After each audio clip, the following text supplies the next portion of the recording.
My husband took his two hands, put them down on the table, looked at me directly in the eye, and said, "I want a divorce." Nicole had no idea what was going on with her husband. Stopped saying goodbye, stopped responding to texts. He wouldn't look at me in the eye or in my direction. It was so cold. But she knew she was going to fight for her marriage. You go back through our text messages, it's one-sided. There's zero response back from these messages. And I told myself, I'm not giving up. Until the moment came when nothing could stop it. I do not want to sign first. I will sign whatever you'd like, but I'd like you to be the first one to sign. The divorce was final, but her story wasn't. For the first time, he looks me in the eye, smiles, and says, "Of course, you're coming with."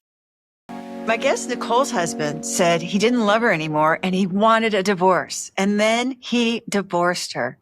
He divorced her. Her two daughters felt the heartbreak, but instead of separating, they bought their dream farm property together. And now there's flirting, cuddles, and hot dates. Her kids are smiling and happy. She's going to tell us how she did it so you can do it too. Nicole, welcome to the Empowered Wife podcast. So excited to hear this story. Amazing. Thank you for having me. It's my absolute honor and pleasure. I've dreamt about this moment for about 3 years, and I'm so happy that it's finally here. Wow, that's awesome. Very exciting. So yeah, what a triumph. What a victory lap you're doing here. Huge accomplishment. So but we want to hear the whole story. So take us back to the battle days. What was going wrong? Yes. So the moment started on a normal April Saturday morning. We're just chatting, drinking our coffee. And I started just chatting about some people at work. And it led to me demanding and asking for some more attention. I felt neglected. I felt the I love yous had stopped, the cuddling, the holding hands. Just felt this lack of intimacy and emotion. And my husband took his two hands, put them down on the table, looked at me directly in the eye, and said, "I want a divorce." And my heart sank to my stomach, and I did what I think any woman would probably do. Is I went running over to him, I grabbed his leg, and I knelt down next to him, and I just said, "Tell me what's going on. What's wrong?" I just started asking questions like that over and over again, sometimes twice, 3 times. And he just sat there with tears in his eyes and refused to answer any of my questions. It was heartbreaking. I felt like it came from left field. I didn't know where this came from. And then he moved into the garage, and I, went into the garage because you love your husband, you love your man, right? So I went running into the garage, knelt down next to him, the whole thing all over again. This lasted for hours. And it was a complete Cold War that started. And this Cold War, what I didn't know, was going to last for over a year. Wow. So that night was an Easter celebration at his parents' house. And he came up to me and said, "You are no longer invited to the Easter celebration. I will be taking our 2 girls. And we'll be back later." So I got in the car and what? It's completely the blue. You did not see this coming whatsoever. Absolutely not. Oh my gosh. Okay. All right. Sweet. So, all right. So he said, "You're not invited." Yeah. So. And what did you do? I got in the car and I went to our friend's house, old neighbors that used to live by us, and they'd moved to a different neighborhood. And first people I thought of, I don't know, just got in the car and drove to their house unannounced and showed up a heaping, crying ball of mess. In the interim, I'm getting texts from my mother-in-law. Oh my gosh, is everything okay? Because obviously he showed up to her house, his parents' house, without me, unannounced. And so I end up coming back home. He's already back home that night without our two girls. And tomorrow morning's Easter. So I just calmly said, "Where are the girls?" And he said, "Well, I didn't know if you were going to be back or not. So they're at my parents'. If you want me to go get them in the morning to do Easter baskets, I will do that for you." And I said, "I'd like that very much." And we went to bed in the same bed and fell asleep. Oh, the next morning, my God. He woke up and went and got our two young girls. We did the Easter basket thing. I made breakfast. And I was like, okay, it's a new day. I just had this optimism that came from what I felt like nowhere. And so I started making the potatoes that we were going to bring to my parents' Easter celebration. And I go out in the garage and I said, should I make 8 pounds of potatoes or 5 pounds of potatoes? And he very calmly looked at me and said, "I don't care how many pounds of potatoes you make. I'm not going." I took a deep breath and I said, "Okay, I understand. After everything that happened yesterday, I understand." I said, "What would you like me to share with them?" He said, "You can tell them that we're getting a divorce and that it's over." And I just calmly turned around and walked away, finished making the potatoes, and now went to my parents' house completely unannounced that I was going to come without my husband and in a crying ball of mess. Oh, my gosh. Who wouldn't be? Who wouldn't be? This is awful. This is heartbreaking. And there's like humiliation with both families within this short period of time. Within less than 24 hours, you're losing so much. It's devastating. Yes. So that Monday morning, I would work out every day in our basement, and I would usually be at the tail end of my workout, in the middle of my workout, when he was leaving for work, and he'd always open the basement door and say, like, "I'm leaving, goodbye." And I go running up there. And that Monday morning, the basement door never opened. He never said goodbye. He was leaving. And that's started the intense Cold War of stop saying goodbye, stop responding to texts. He wouldn't look at me in the eye or in my direction. And he stopped sharing nothing. There was nothing. It was so cold. But a part of me knew exactly what to do. About 3 years prior, in my Bible study group at my church, we had read your Empowered Wife book as a Bible study group. And I really came to liking to it. And then I had started following you, Laura, on Facebook, and I heard you're starting a podcast. And so I had been an avid listener since that very first podcast that you had made. And I was like, oh, Laura Doyle, God prepped me for this moment. I need to call her. She needs to hear this. I need help. So I grabbed your book, threw it in my bag, and said, I'm going to have to reread this again. Where's a podcast? I'm going to have to listen. I'm in a marriage crisis. And I thought I knew the skills. What's wrong with me? How is this happening to me? I have read Laura Doyle. I follow her. How do I not know this? I'm a good wife. And all these thoughts are just flooding my brain. So I get on your website, and obviously emotions are running high and I'm frantic, and I end up making a call. Somebody from your company calls me back thinking I want to be a coach. And I was like, oh, I must have typed the wrong thing, called the wrong number. I need a coach. I can't coach anybody.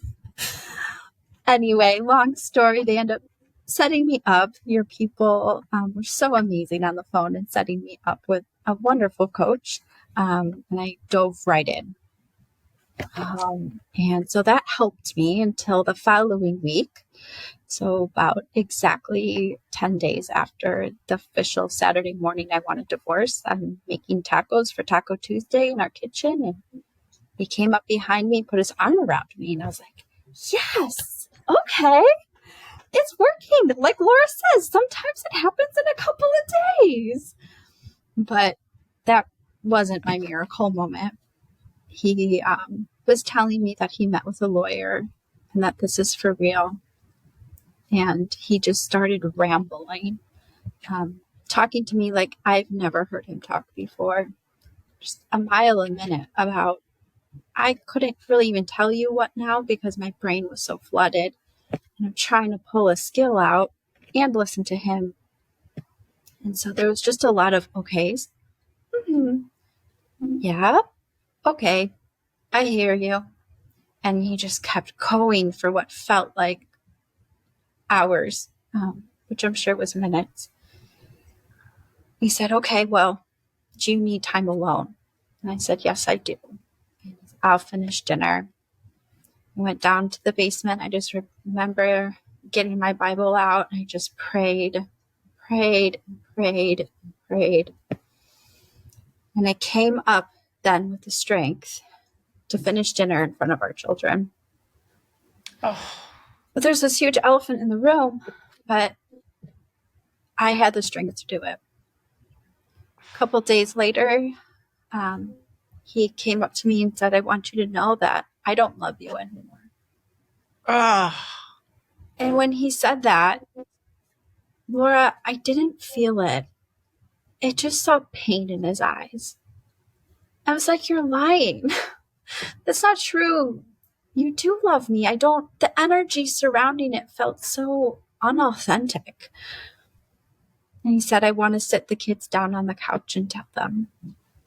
And I said, okay, whatever you think. So he sat them down and he told our two girls that Mommy and I are getting along right now. He doesn't know what will happen, but we're not getting along right now, so we might not be doing things together like we normally do. And he reassured them that this was none of their faults and they didn't do anything wrong and it's an adult issue. I felt like he said all the right things. He never said the divorce word to them. And that I held on to moving forward. He was extremely calm. Our two girls were hysterically crying in his arms. They didn't understand. And he left it at that. Oh. You said, so you're probably wondering. Yeah, I have a lot of questions. Yeah, like, well, he did. So when he said, I want to tell our two girls, I mean, something, you must have been thinking, no way, like, don't do it. Like, stop it. But you didn't, that's not your reaction. You said, whatever you think. Like, Yeah, you just chose. Yeah, I completely surrendered the moment. Wow, that is something. And it was just as bad as you imagined it was going to be, it sounds like. Except he didn't say the word divorce. Yeah. So, okay. That's a huge gold star for me. Yeah, that's true. That's a huge, that's an incredible reaction. That's very courageous, kind of like a superpower. Yeah. So what happened? So listening to your podcast, I would always look for, what can I do, right? I was a doer. What can I do? How can I read? What can I do? How do I fix, right? And all those things are what led me to this battle, this marriage battle, right? Like, my sister has some very severe physical ailments, and I was her primary caretaker. So I was visiting her at her care center where she lived in a facility once a week and completely taking care of her. And I was like, who else is taking care of her? I am. Like, look at me. Like, I'm taking care of her. And I just prided myself. I thought I was going to fix her and I was going to save her and I was going to heal her from this. I was spending a lot of my time with her. I had this anxious attachment where I would call my husband on my way home every day. What do you want for dinner? What can I make you? What do you want? What do I pick up at the store? Asking 1,000,010 questions. And I thought that was being an amazing wife, right? He gets to choose what he wants for dinner. I will cook him anything homemade. I will go to the ends of the earth and I'll do all the driving. Oh, one's in gymnastics, one's in cross country. I'll drive them all. Don't worry about it. You don't have to worry about it. Husband, I'll do it all. Look at me. I always needed to be busy or doing something. If we didn't have something on the weekend, I found a free activity, a new park, something to do. Look, I took the kids. Look, I posted it on Facebook. I was never, ever resting. I volunteered at my church, not only Bible study, but then I'd stay extra and hold the babies because I felt like when my kids were babies, some wonderful mom held my babies so I could worship. Now I need to pay them back. They need to be paid back for all the years they held my babies. I need to hold babies. I would do that. My grandparents needed help. Oh, you need a meal? I'm your girl. Call Nicole. She'll make you a meal. And that was my life. And I thought I was helping everybody. I thought I was just this amazing wife and mother and granddaughter and friend. Somebody died. There was a meal from Nicole at your door and a card. And all of it, I realized, led me to this battle. My husband was exhausted from watching me, exhausted from all of the questions I asked. And he just wanted to come home to a happy, smiling, relaxed wife, not a busy, anxious ball of mess that's competing for everybody's attention besides his. I had totally put him on the back burner, and my focus was my kids and where I could drive them, activities they could be in, places I could take them, my sister, my family. And when I say family, I mean like immediate, like outside family, not the 4 people living in my home.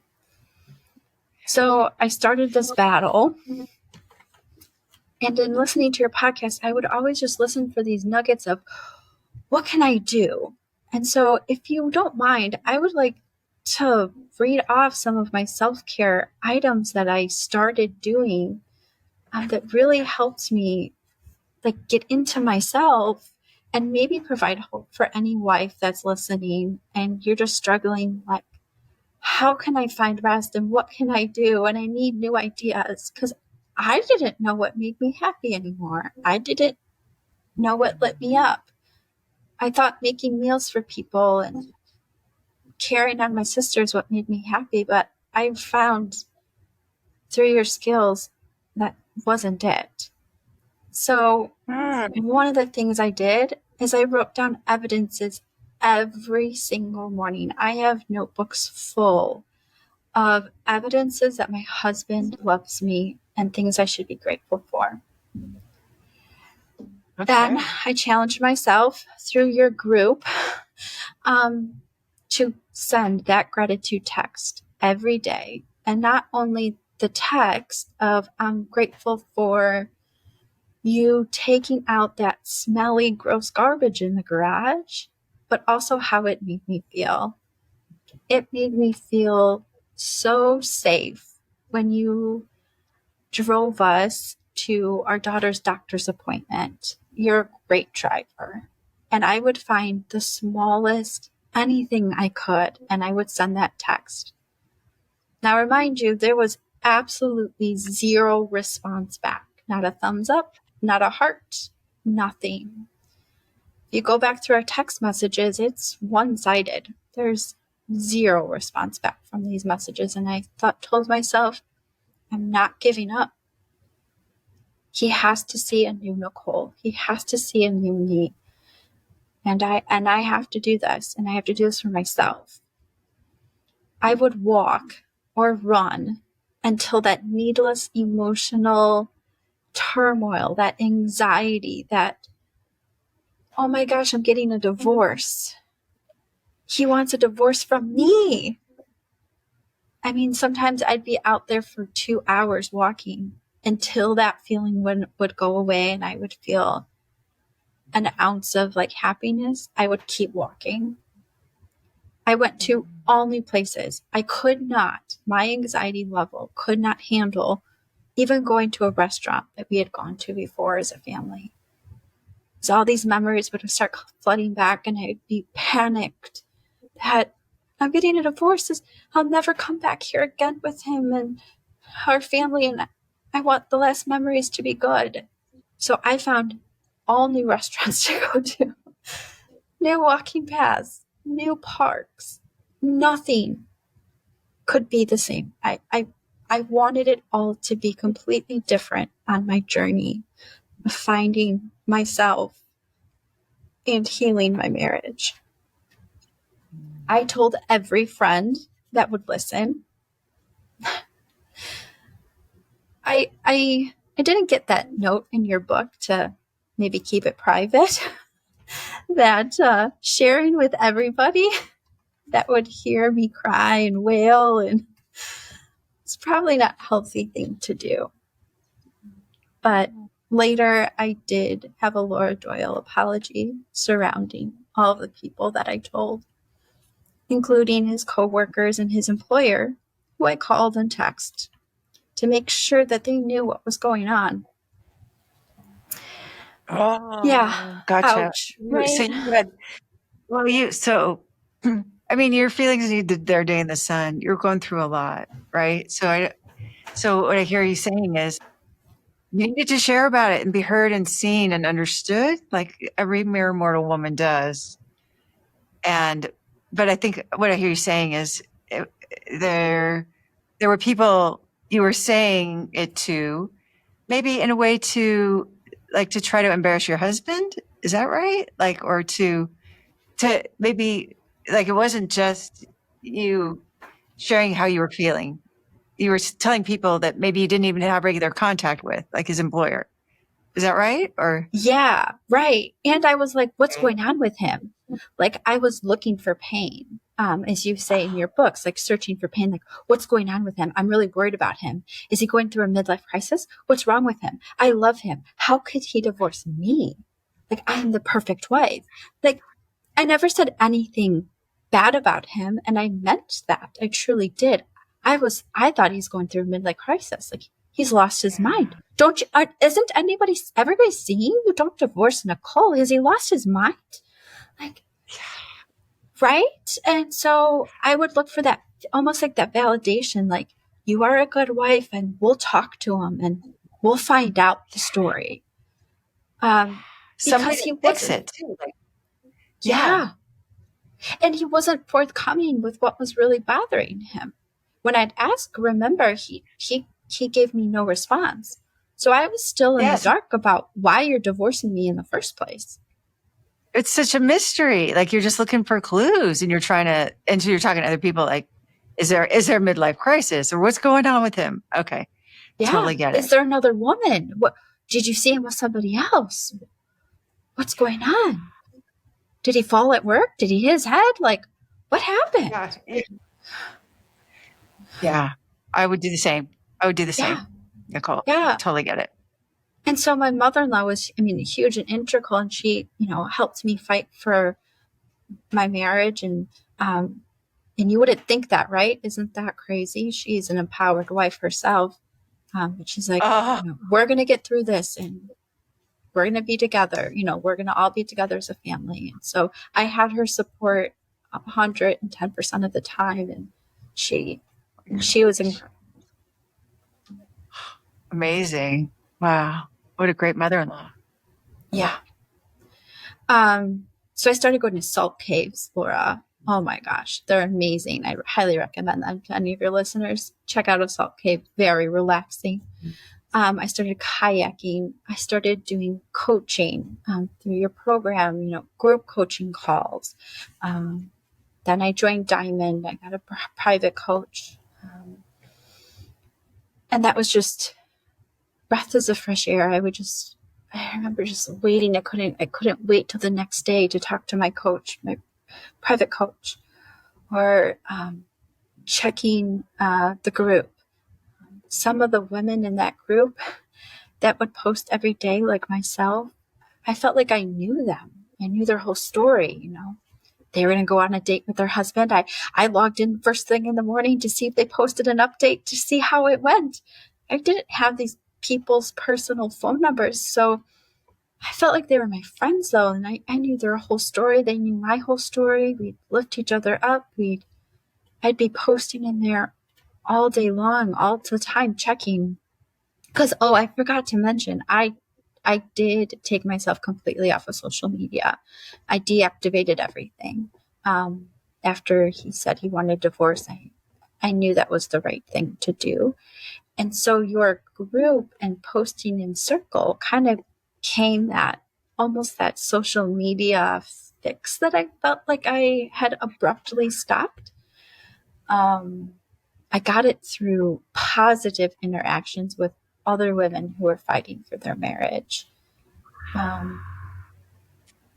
It was just so wonderful.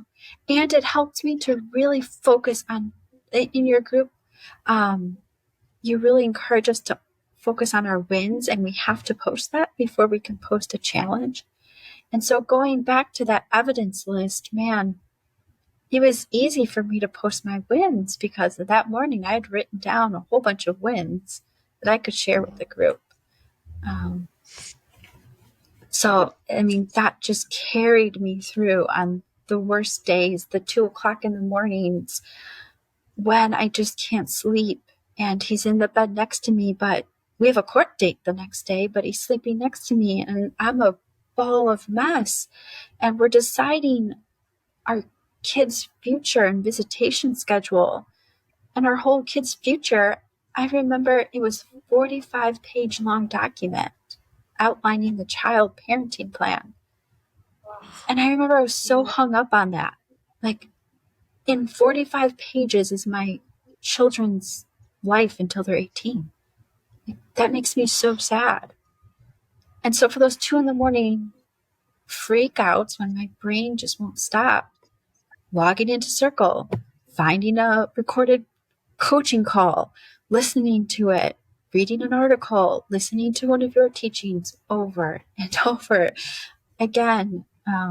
Stella's story on your group. I think I have Stella's story, honestly, memorized. And if I ever meet Stella in real life, she will get the biggest hug from me. Because that story carried me through, and it would end and I would start it all over again. I used her idea one time, her lingerie idea. And I got completely rejected. I had put a piece of lingerie on our wedding anniversary in our bed, like Stella had done I think she does it on Valentine's Day, but I did it on our would-be wedding anniversary. And I got rejected. He just pushed it up and threw it on the bed. But I was like, nope, not giving up. I'm going to keep going.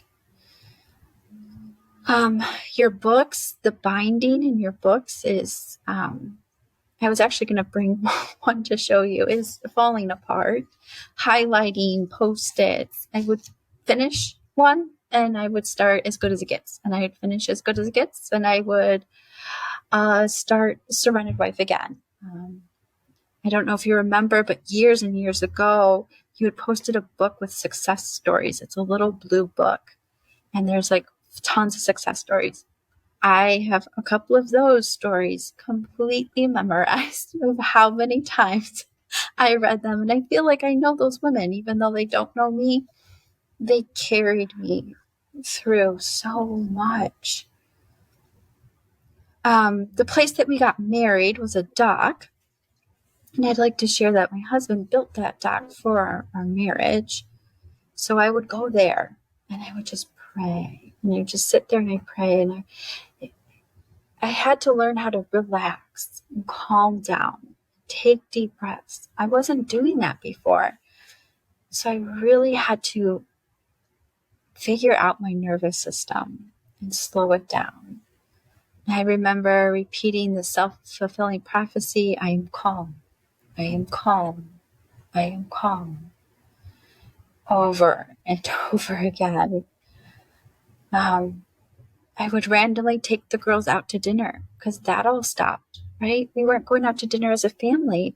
We'd go out to dinner at least once a week. Now my girls are confused. Like, we're not going out to dinner. We're in this house. We don't know when daddy's coming home. They'd ask me, when's daddy coming home? Didn't you call him? Don't you know? Say, I don't know, but whenever. It was very vague. And they could feel it. I could just sense in them an uneasiness and like being scared. And I felt like they were also walking on some type of eggshells. Because I would always say, I don't know. Yeah, I don't know. How old were they? So at the time, they were 8 and 11. Okay, yeah, littles, yeah. And so he was not coming home at the usual times that he had been coming home, it sounds like, at this point. No. Okay. Yeah. Yeah. So yeah, it's a time of great uncertainty. And of course your girls are feeling it. And this is probably hurting your heart so much to see them walking on eggshells and wondering about their future too. Their 45-page future. Yeah. Yeah. And like dinners were just so Cold War-ish. Like if I could feel the coldness, I'm sure my girls felt it. Like, absolutely. It's not that he wasn't being nice to me. He was just being cordial, just like indifferent, maybe it's the right word, right? Indifferent. He's just, yeah. Stressful. Yeah.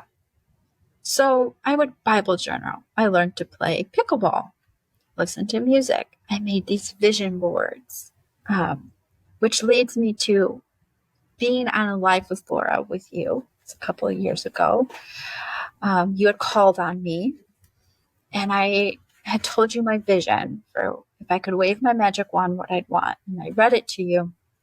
It was about my husband and I cooking in the kitchen, because we used to cook in the kitchen, and I wanted like the butt slaps and like the playfulness back and cooking in the kitchen again. And I had this whole vision. I shared it with you, and you said what you told me to do was to read it out loud before I go to bed and reread that vision over and over again. And I like to come back and report to you, Laura, that it did come true. 3 or 4 times a week now, you could catch us cooking in the kitchen together. Wow, so exciting. Wow.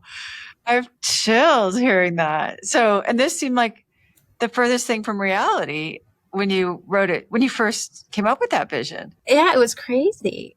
And I was like, okay, if Laura tells me to do it, I'm going to do it. Sure, I'll read this out loud to myself before I go to bed. So I'd folded it up, and I would bring it with me in the bathroom before we laid down to bed, and I would read it out loud as I'm brushing my teeth before we lay down, which I'd also like to mention to your listeners. My husband never left the marital bed. We slept in the same bed throughout this whole divorce process, the entire time. There was often physical intimacy, not as much as it used to be, but I would say those were wins. I couldn't wait to log on to Circle the next day and be like, PI happened last night. And they were cheering you on. That's awesome. And they got inspired by you, and you got inspired by them, and then so on and so on. Wow. Yeah, exactly. Yes, it was just, yeah. So again, like I had mentioned, I never knew when he was coming home, but I started, like you say in one of your podcasts, dress up for, swapping the kids out. Dress up for Stella dressed up to the nines. I remember in her story for her divorce meetings. So then I started doing that. I was like, okay, I'm going to dress up and look nice. And I started doing it for him. I'll be 100% honest. But what I learned is the more I did it, the more I really enjoyed it. And I had this confidence radiating from me. And I felt my whole energy. Like my private coach would tell me, she'd always say, Nicole, your energy, like before you walk into the room, your energy's walking into the room. And man, that, a couple of times I got a smirk out of him or a smile. And I was like, okay, all right, I'm going to take that as a win, right? I'm going to go post it in circle. He smiled at me. Or I'd say, he raised his eyebrows at me last night, guys. And I was like holding on to that. Throughout the divorce process, at one point, this was right before Christmas of 2022, the judge, I guess, told my lawyer and his lawyer, these two don't sound like they really want a divorce. I'm not going to do another meeting until after the new year. See if you can get them to work this out. Oh my God. Thank you, Judge. So I held on to evidence. And so I was like, okay, well, now I have until January, whatever the next court date was. It was like the middle of January. I forget now. But I was like, okay, that's like and I would praise God. I'd be like, oh, thank you. Like, thank you, God, for telling the judge to give us extra time.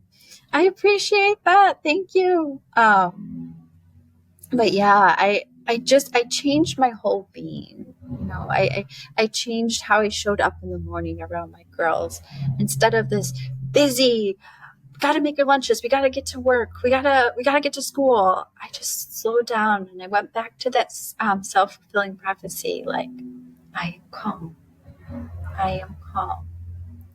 Slowly make their lunch. Everything will happen in its time. Again, changing that energy. I listened to your podcast for 2+ years every day. That's the only thing I listen to in the car. So my Spotify account is a little mess.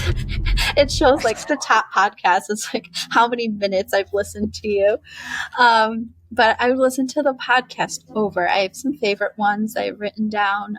Again, recorded group coaching calls. You recorded Laura Lives. Like, I would just listen to them. That's all I listened to in the car. And I completely stopped asking him questions. So think about that. I go from calling him every day on my way home. What do you want for dinner? What time are you going to be home? How was your day? My favorite question, this is it. What did you have for lunch? Oh, you went there? What did you order? What did so-and-so order? What did your coworker order? Like, who cares? Why did I ask that? Like, how embarrassing. He was probably so annoyed with me. Like, he doesn't want to talk about what his coworker ate at lunch. So it went from that to the 180 degree. I didn't call. I didn't ask questions. He'd come home from work. Sometimes if I was feeling in the mood, I'd say, I'm so happy to see you. Thank you for coming home to our family. So I would only come from an authentic place when he did come home, or something that he absolutely needed to know. Because back in the bad old days, I thought he needed to know everything. What happened with my grandpa? What happened with my sister? What happened with so-and-so or this lady at work? Like, I also stopped sharing all this needless information. So I really filtered out what is integral. Like, what does he need to know? The school nurse called today because our daughter had a migraine. Okay, he needed to know that, and so I think he also saw a total change in my communication style and how I was showing up. I was dressing up. I wasn't this needy ball of mess. I think I neglected to mention that he started taking over all of the cooking.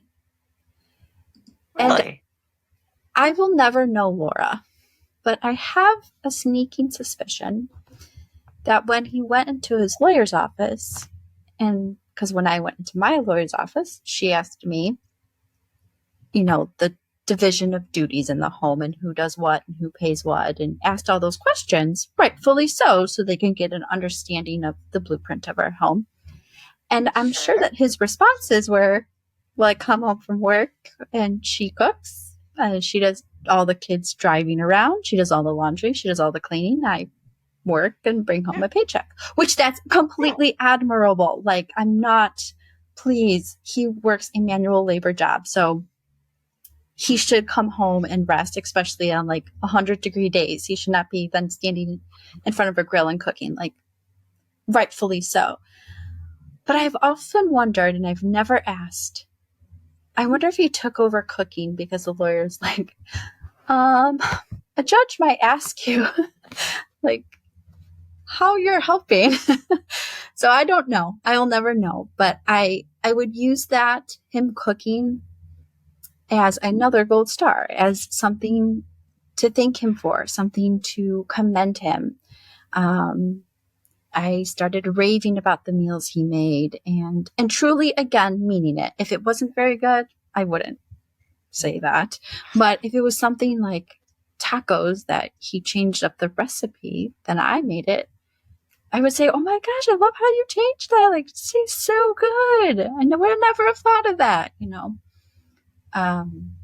Then he started ordering pizzas every once in a while when he didn't feel like cooking. And he'd order my favorite kind of pizza, which is not his favorite. And I would go post in the group.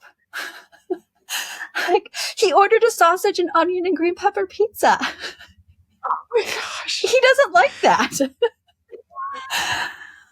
I would use that as like evidence of, It's evident.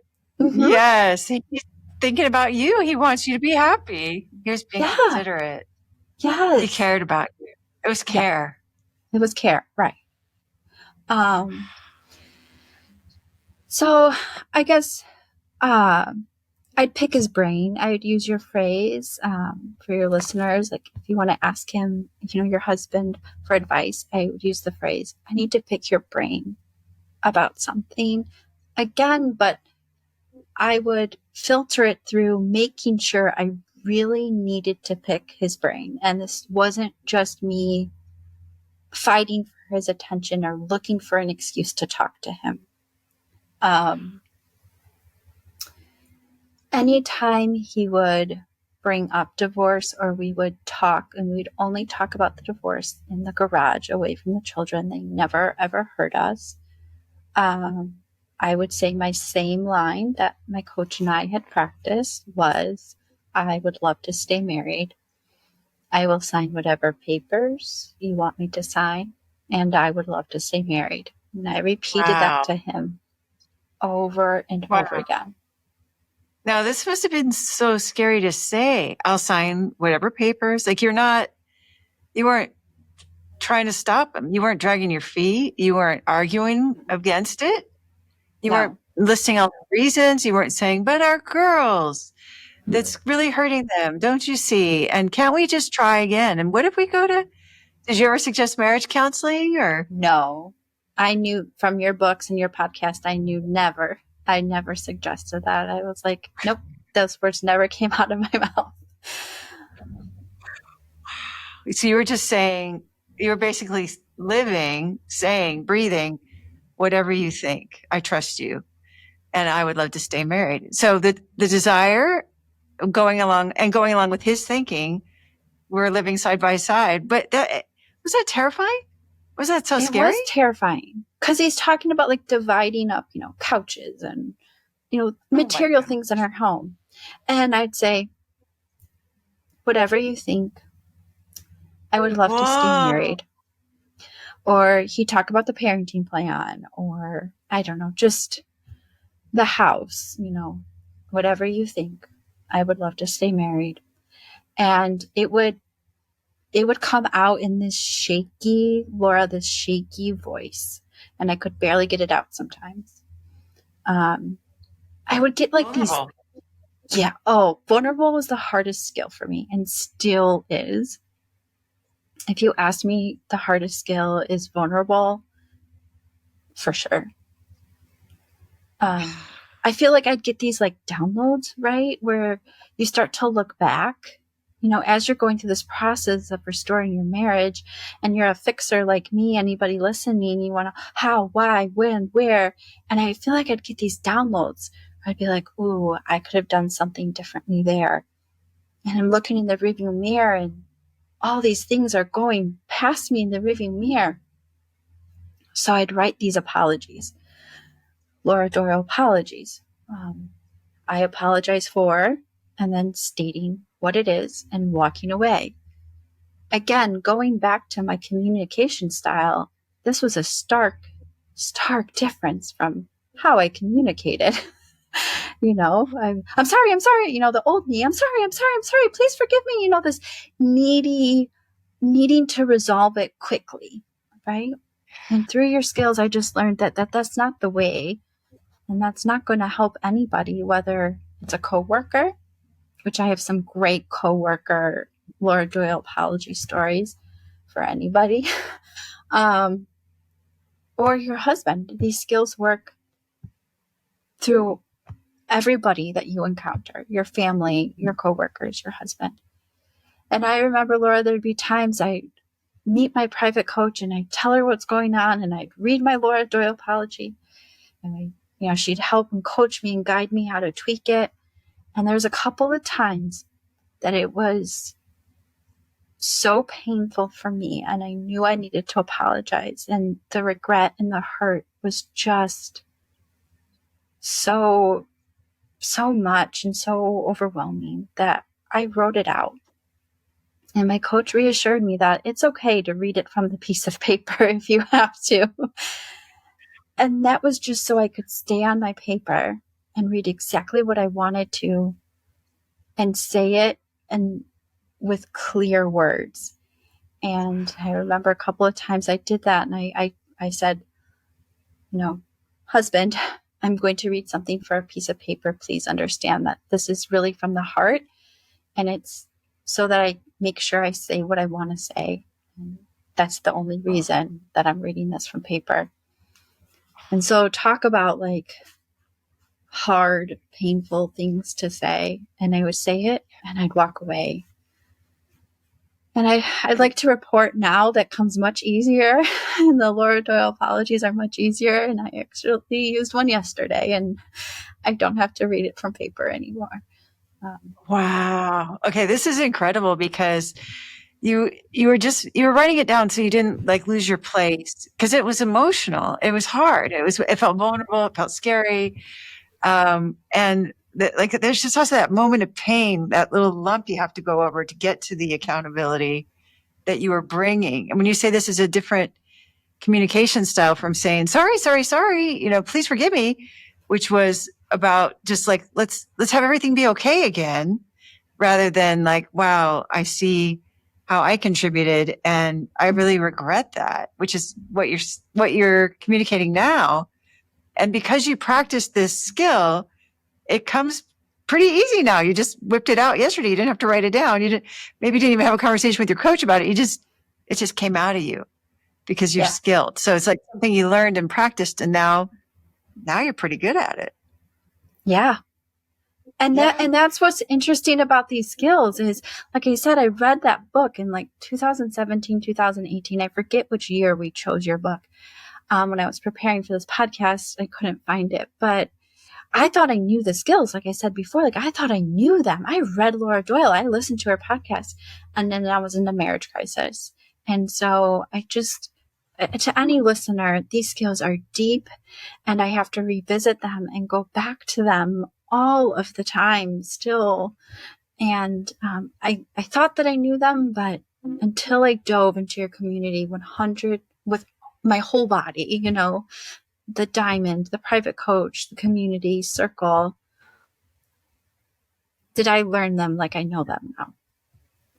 Wow. I mean, I think that's especially challenging. And I so admire you, Nicole, that you kept going because you thought you knew them. I mean, part of you must have thought, well, the skills don't really work in my situation. My husband's different, maybe. They're not working. Did you ever think that? No, I never thought that. But I did think that if this divorce goes through, I'm done. Why still, why go to Lord Doyle? Why pay for Diamond? Like, why do this? Yeah. And my coach just kept saying, Nicole, it is a piece of paper.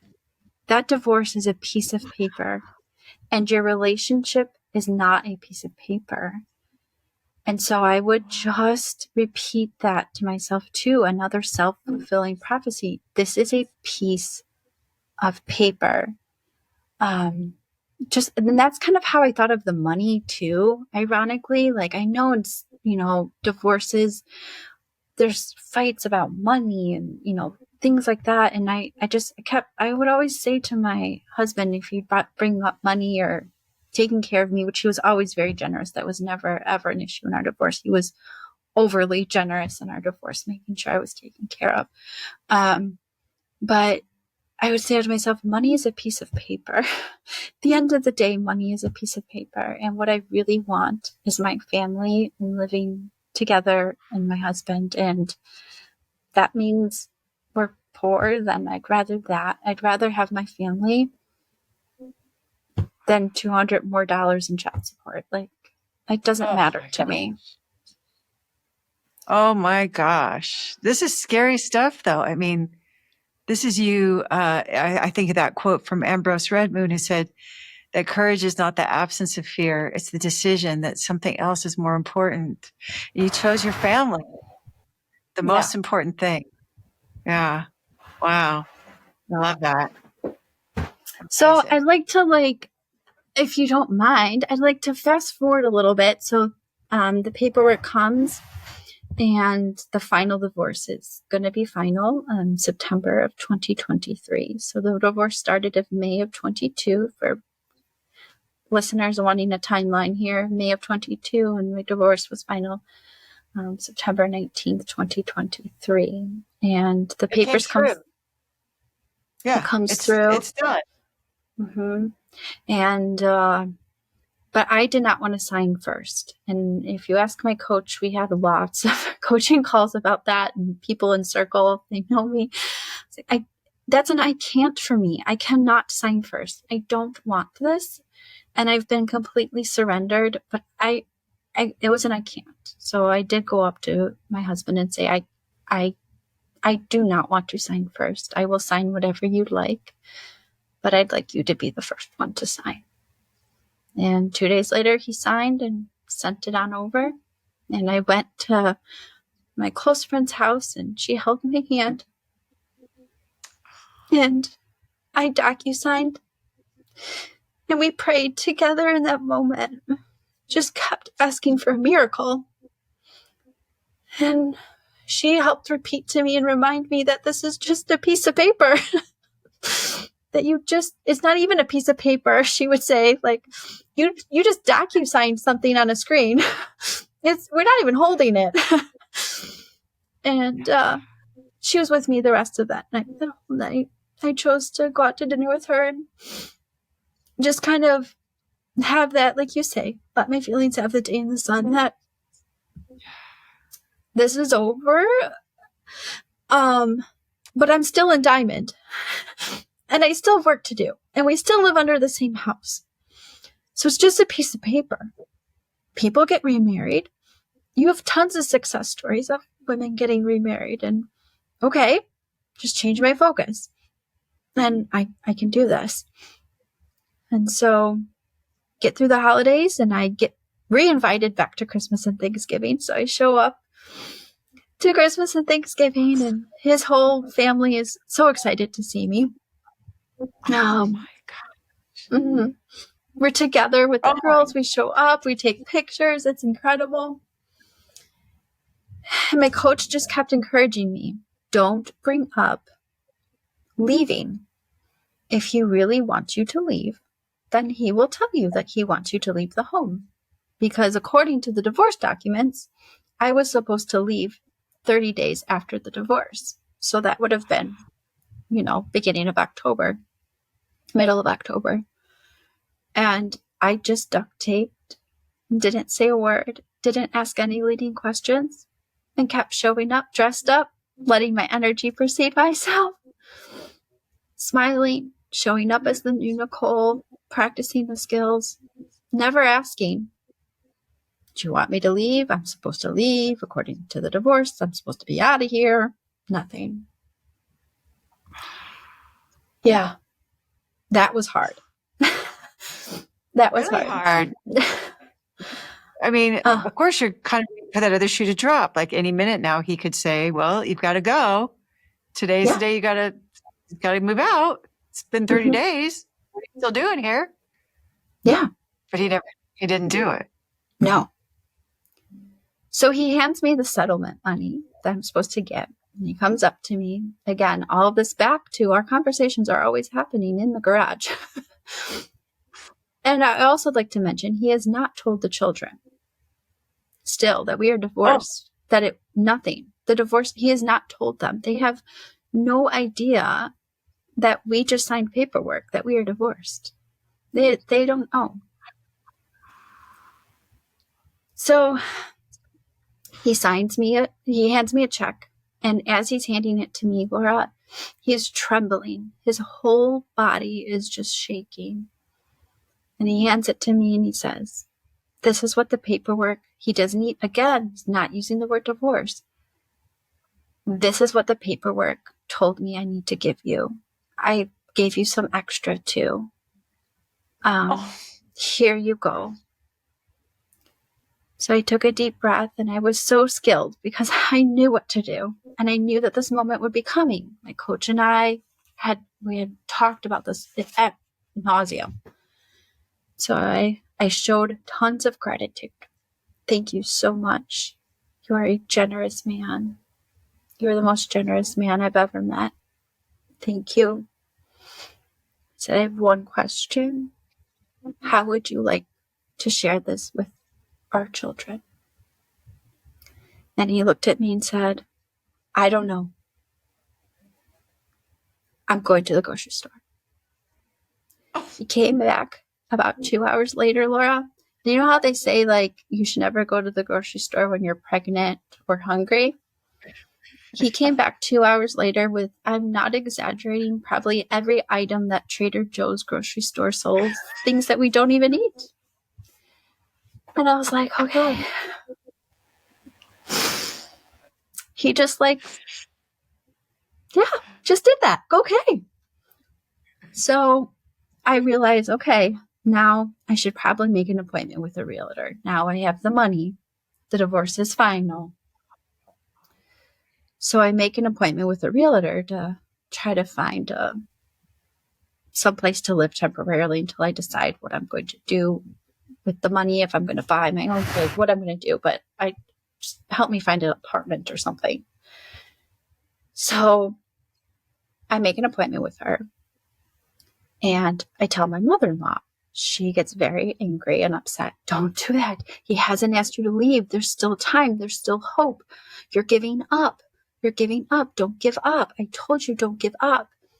And she had this quote engraved for me from Winston Churchill. It says, never, never give up. And she bought me this placard. She's like, go read it. Go reread it. You're giving up. Don't make an appointment. And I didn't listen to her and I made an appointment. And my realtor called and canceled. She had something come up. And my mother-in-law was like, then you're not making another appointment until after the new year. Okay. I was like, okay, I'll promise you that. So needless to say, never made that appointment.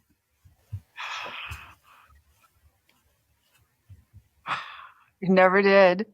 Nope. Never left the home. Never left the home. Did you eat all that crazy food from Trader Joe's that you guys Yeah, we did.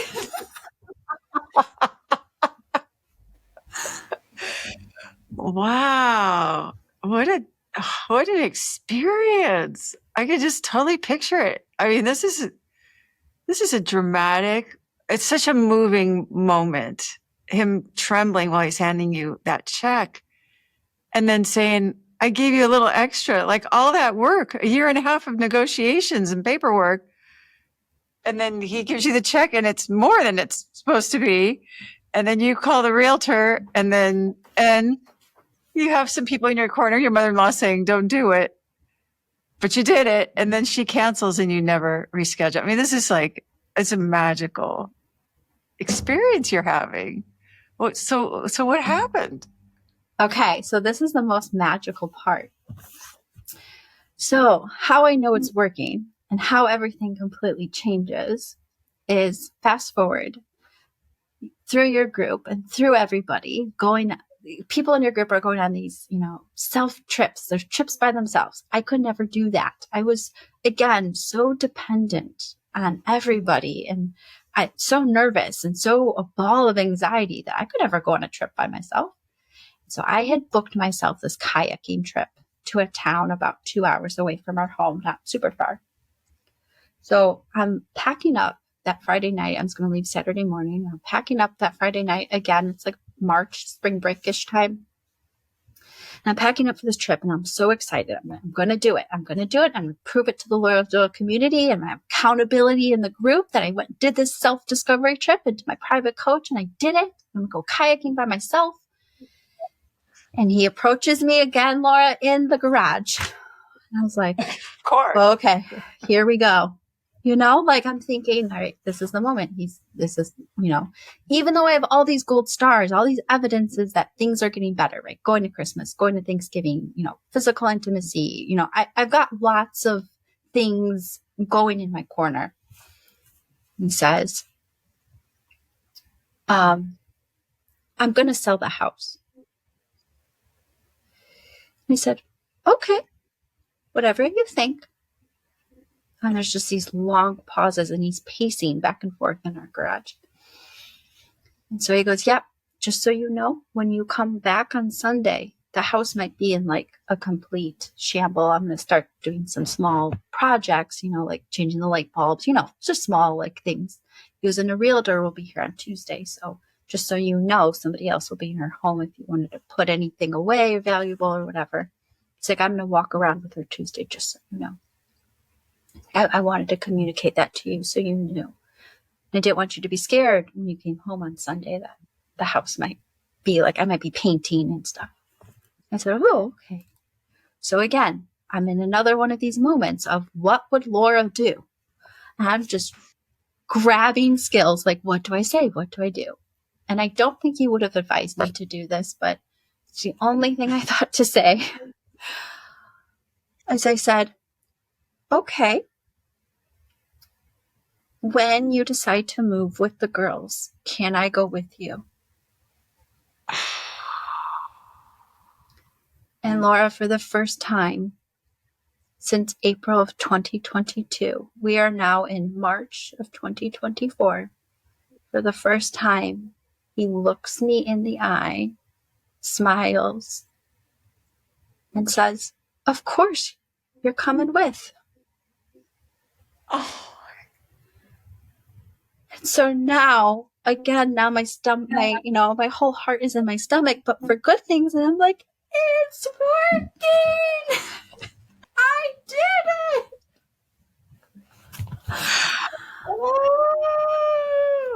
Oh my gosh.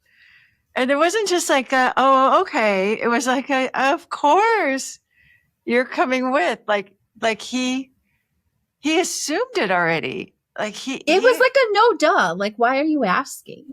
Like, of course. And his smile, Laura, I will never forget that smile on his face. It was a genuine smile.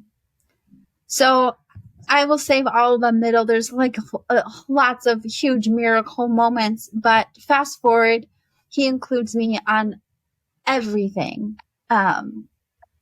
With the realtor, what's going on with our old house, what needs to be fixed, the emails, the text messages. He takes me to he wants to take me to a farm property he's interested in, and he invites me. So in that moment, I'm like, okay, Laura says, treat everything like this, like a date. And I'm hoping, right? Like some of these girls talk about in the podcast and in the book, I'm hoping we're going out for dinner after, just like Stella wanted to go out for lunch after. I'm like, okay, this is a Stella moment. I'm going to do it. So I call my girlfriend and I'm like, you gotta help me. I need an outfit. And so she helps me get dressed. We dress up. My mother-in-law comes over to cheer me on. She's like in the background, like giving me the thumbs up, like, you got this, you got this. So we go to this very first property. I am duct taped my way. The realtor probably thought I didn't have a voice, because I literally just stood there, was like, smiled. Yes. Smiled. I had no opinion, nothing. And this is the miracle moment. The realtor leaves, pulls off the driveway. We're done looking at the house, and he backs into the side part of the driveway after the realtor leaves. He turns his truck off and he looks over at me, and he just pours his heart out, Laura. Everything he's thinking on his dreams and why he wants a farm property and the legacy he wants to leave for our family. And he says things like, I want you to be a part of it. I want to include you. This is what I want to do. These are the values I want to instill in our children. And I was like, my miracle. So I said a lot of I hear yous and thank yous and tons of appreciations and gratitudes. And I made sure that he knew that I was appreciative of him sharing everything he shared with me and opening up. Because again, don't forget, I still don't know why he divorced me. He never opened up and told me why. He didn't open up those whole 2 years. I didn't know what was going on with him. So I had created that safe space for him to finally let it out. And so he looked over at me and he said, can I take you out to dinner? And I was like, yeah, Stella, I did it. We gotta go, Stella. And so I in that moment wanted to pull my phone out and put a post in circle, but I couldn't. I needed to stay in the moment. But I wanted to update all of you of what was happening in real time. Because I'm still off of social media, I'm just, oh my God. So he takes me out to dinner. We have the best time. We're laughing and joking around and flirting. And it was just the most incredible moment. Mm-hmm. And you're needless to say, just being yourself. Yeah. We didn't get that property. We ended up losing the bid. Fast forward, last September, we moved into our absolute dream property. Again, everything happens for a reason. And like I mentioned before, I was a complete, pretty much a mute going to all these properties, all these farm properties. I didn't know where I stood. I didn't know if we were together. I assumed we were together, right? But he never clarified that. And I'd like to mention still to this day, he's still not clarified our situation, where we're at, what we are. I'm assuming husband and wife in my eyes. That's what I see. But so fast forward real quick, I just like to mention that this goes to show you what you say, that men truly want to make you happy. Because we had looked at lots of farm properties and lots of old abandoned farmhouses, right? So he takes me to this property in last August, and it was this beautiful, more recently built house, in 2007 built house. So way more updated than these 100-year-old farmhouses. And like I said, I had been pretty quiet. I had not said much.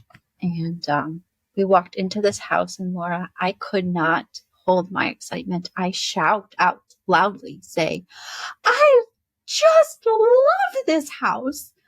And the realtor spins her head around and she goes, that's the most we've heard out of you. The next day, he bought that house for us and the property and everything.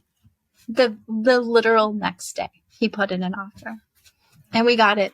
We won the bid. Wow. And so it just proves. He didn't buy any of those other ones because you didn't say you loved them. So how did he know if he didn't know what you wanted until you saw the one you loved and it just kind of came out of you. It sounds like compulsory, just like how much you loved it. And then he had to get it.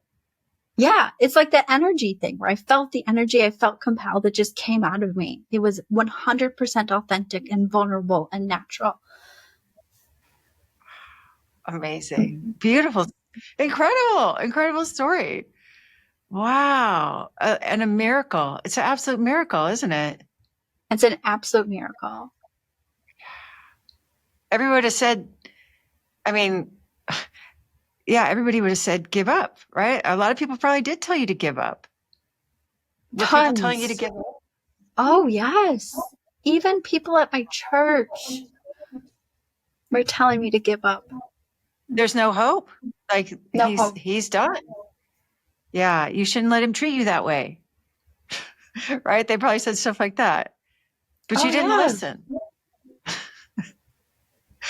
You didn't listen. And there was a miracle on the other side of it. I mean, so impressive. So inspiring.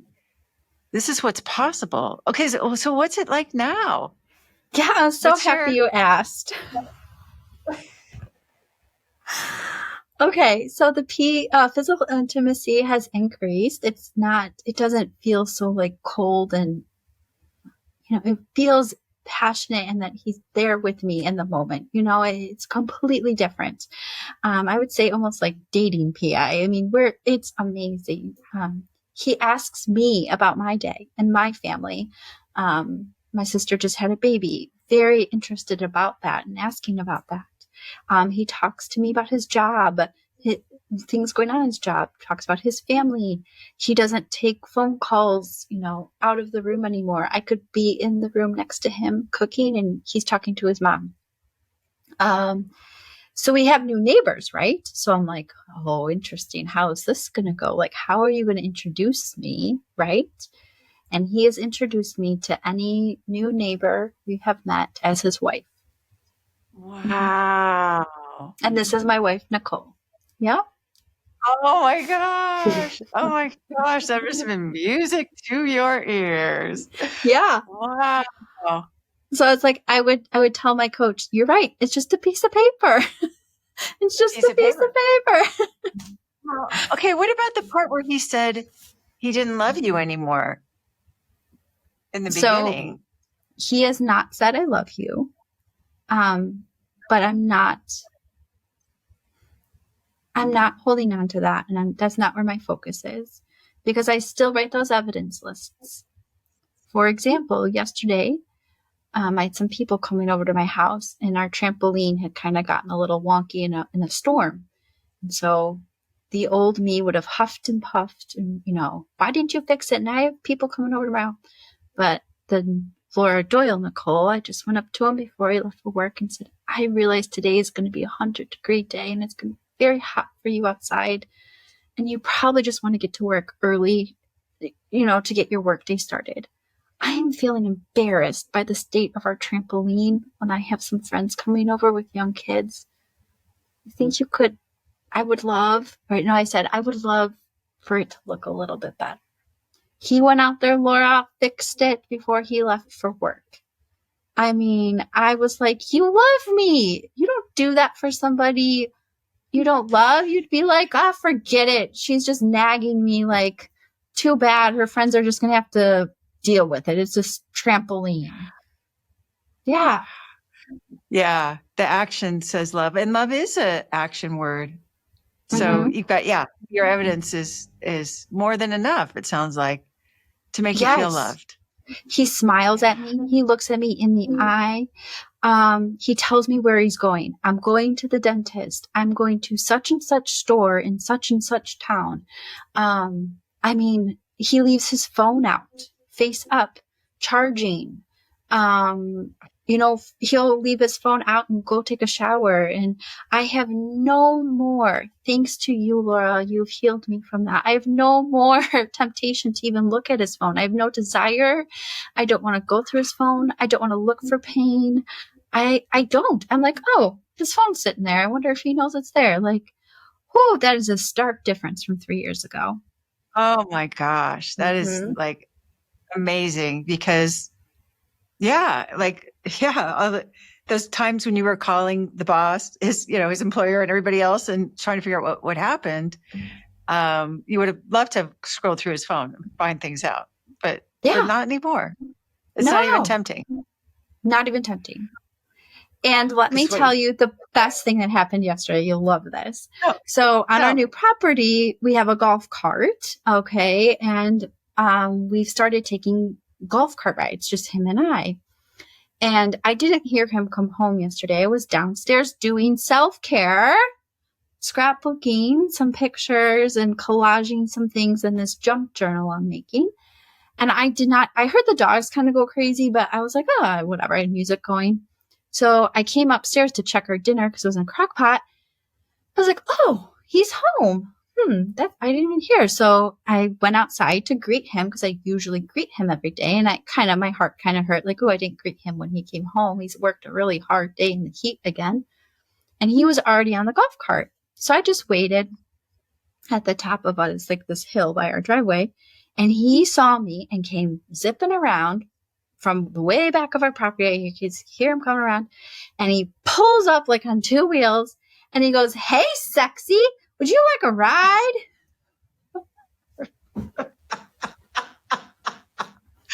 I love it. Oh my gosh. And I was like, yes, I would love a ride. I'll go get us a drink for our ride. So I ran and got us a drink, and he took me on this really long ride and told me all about his day. And 25 minutes and just on and on about his day. And I just, yeah. Oh, wow. Mm-hmm. Oh, I hear you. Oh, man. Mm-hmm. And the more I do not talk and ask leading questions, the more I've learned he just opens up. The less I say, the more he says. And the old Nicole, I think, just would constantly have to have this filler and this follow-up question. And what's funny is practicing these skills, I'm actually getting more information from him and more details by talking less and saying less. Because it's not an interview when he's talking with me. You're just a great listener now. Yeah. And this is creating a lot of opportunity for intimacy, intimate conversations, deep conversations, even light or deep conversations, right? Like all about his day, but it's also his hopes and dreams, the values he wants, the things he wants to leave behind for your children. Yeah. All of that is coming out with the new Nicole. Yeah. Love it. Amazing. Mm-hmm. What a miracle. It's a miracle. So my final miracle, my new dream that I read to myself and I practice saying is a new ring and a new renewed commitment. I think any wife in my shoes would want that, and I think it's a reasonable want. Yes. Even if it's unreasonable, like the pool in your backyard, Laura, it's a desire. It's a true desire. And so I want to honor that. And I would like a new ring. It may be something to add to the existing, because I truly believe that our old marriage, there's lots of great things in there, lots of amazing life lessons and moments, but there's lots of pain and hurt. And so I would like something to represent a new commitment. That sounds great. So, and of course I'd absolutely want that too. And I think I'd want to hear the words, I love you. Yes. Too. And maybe I've always loved you or something. Yeah. Yeah. And so these are your desires going forward. So you've created all this magic, miracle, impossible things that anybody would tell you, don't even try, just give up. It can't be done. But you've already done it all. So no one can argue with it now. How will you create the rest of your vision? using your skills and your suggestions, I read it to myself. I added it to my vision board, a ring, a picture of a ring. It sits next to my bedstand, so I look at it every day, and just that image. I call myself, his wife. Like I said, our children do not know we're legally divorced. They don't know. They don't even know. As far as No. they know, you're still married and you just moved to a dream house farm. Yep. Mm-hmm. And so however that does come out and come to be a proposal, it's definitely going to have to be very intimate, because I don't know if he's going to be like, oh, I'm just re-proposing to your mom for fun. Does he know? Does he know this is your desire? No. So I went to Chairs for Life weekend in Greenville, and another empowered wife also gave me the idea to state my desire to him, and she really encouraged me. She helped me actually write a couple phrases, and I will be honest, I've not had the courage to honor my desire by sharing. Very scary. Yeah, because you could say, no, we spent all that time and money getting divorced. Like, why would I? Has he ever acknowledged you in any way? Because you did a lot. You've made a lot of changes. You've become your best self. Not to me. However, without me asking, I'd like to clarify that, because I had stopped talking to people and asking everybody everything. I have learned through my mother-in-law and my brother-in-law that he has shared with them that the new Nicole is, incredible. And he even said at one point in the middle of our divorce to his brother-in-law, I don't know why she's being so nice to me.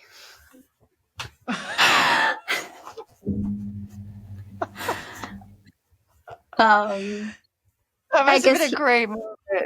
Yes, but again, I don't know that, right? It was told to me. It's hearsay.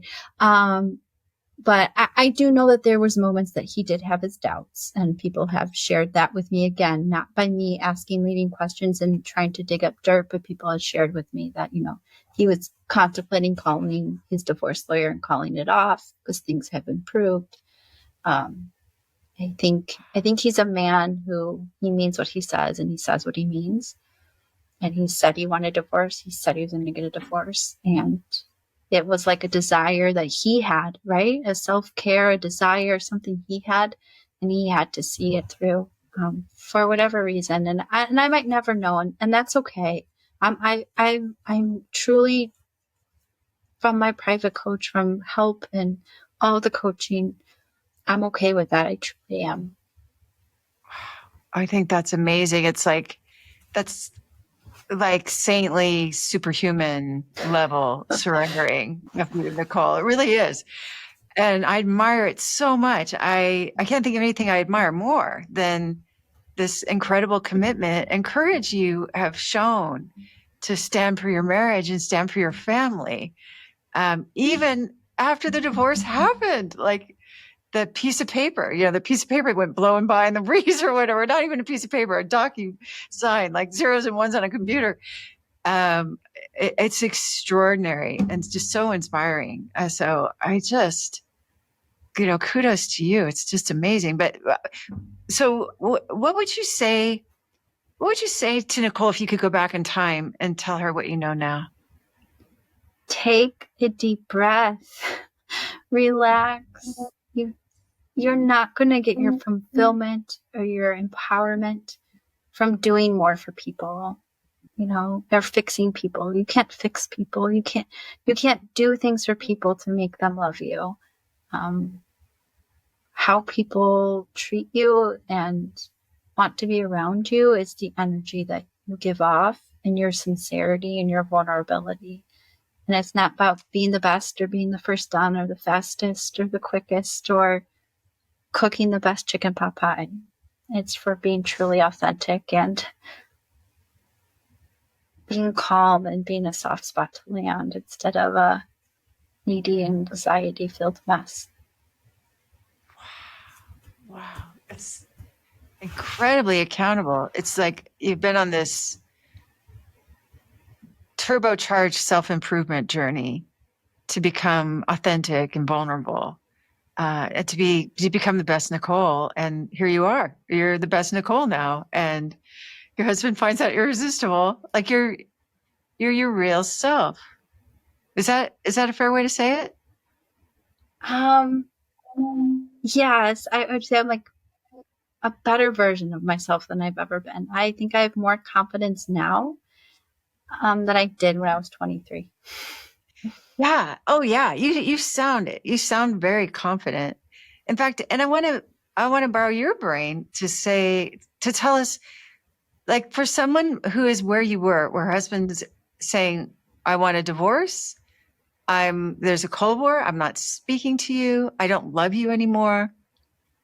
She wants what you have now, where he says, hey, sexy, you want to go for a ride? And he tells her, everything that he's thinking about in his day and flirts with her. And, there's great physical intimacy, like you're dating again. She wants what you have. The kids don't even know. That like everything's fine. What's your best tip for her? My best tip would be to feel your feelings and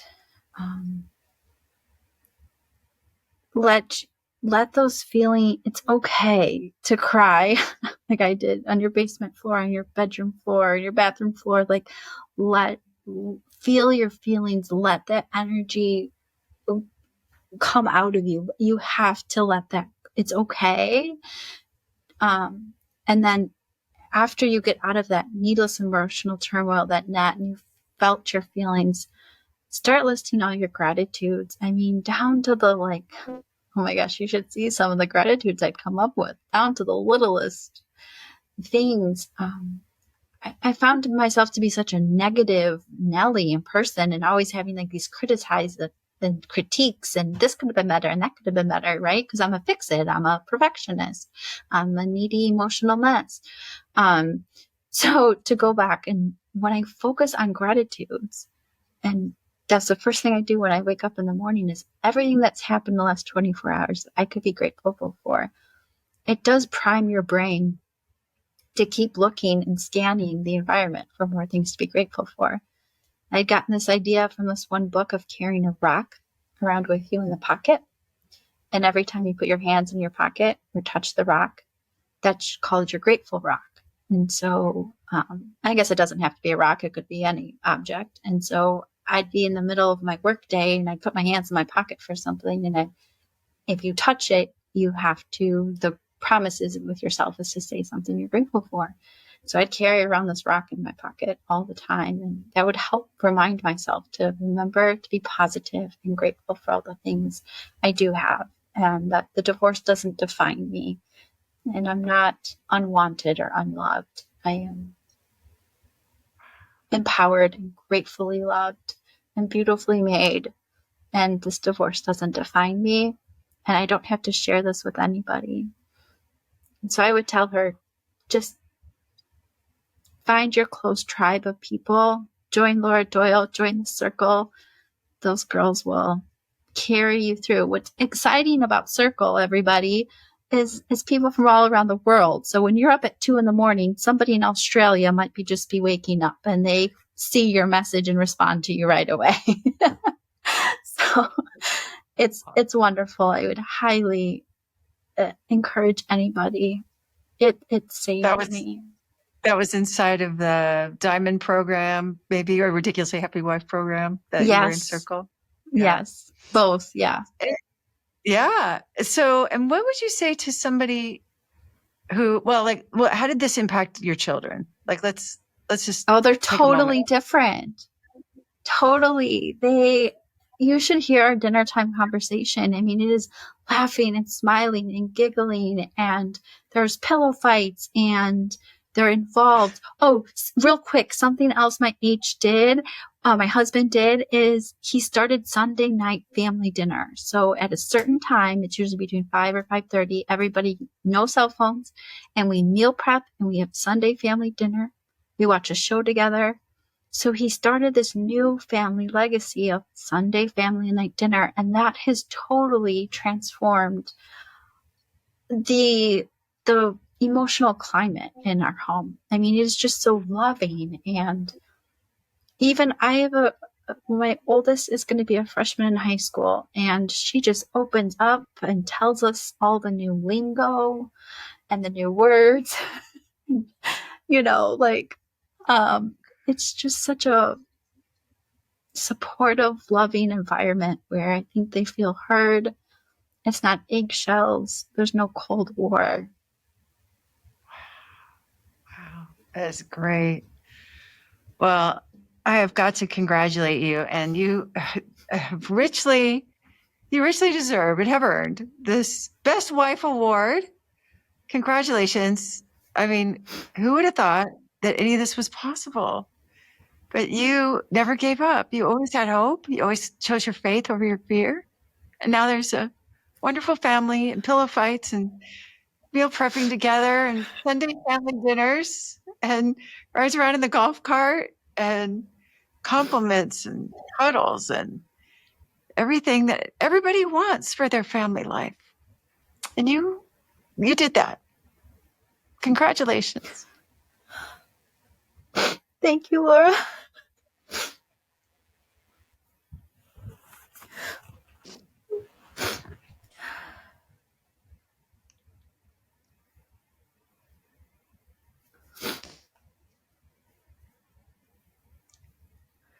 It's a big deal.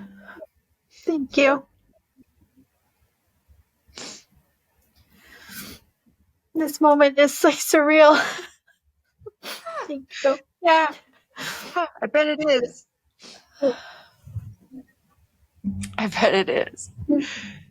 But it's also very real, and it means it's possible. And you're that beacon of hope for what's possible. For anybody who's listening who thinks that their situation, it's not possible, you're here to say it can be done. You can do it. And as part of the Laura Doyle community, we're standing for them too. You're standing for them, and I'm standing for them. And that's part of the power of this community. And it just wouldn't be the same without you. So I'm so grateful for this inspiration and all the possibility that you brought to us today. Thank you so much. Thank you, Laura. My pleasure. For more of the proven secrets on how to make your marriage playful and passionate without his conscious effort, check this out.